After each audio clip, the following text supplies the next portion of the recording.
আসসালামু আলাইকুম ওয়া রাহমাতুল্লাহ। নুরানি বাগানের আজকের পর্বে আমরা শিখব পঞ্চম হরফ জিমের সঠিক উচ্চারণ। সবাই লক্ষ্য করুন, জিহ্বার মধ্যখান তার বরাবর উপরের তালুর সঙ্গে লাগাইয়া জিম হরফ উচ্চারিত হয়।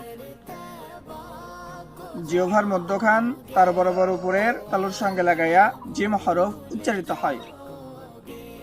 আমার সাথে বলুন, জিম জিম জিম। এবার সকালে বোর্ডে আমার হাতের দিকে দেখতে থাকেন, আমার সঙ্গে বলবেন, জিম জিম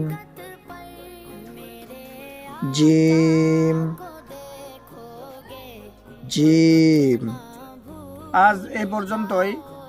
ভিডিওটি ভালো লাগলে লাইক দিন এবং পরবর্তী ভিডিও পেতে আমাদের সাথেই থাকুন। আল্লাহ হাফেজ।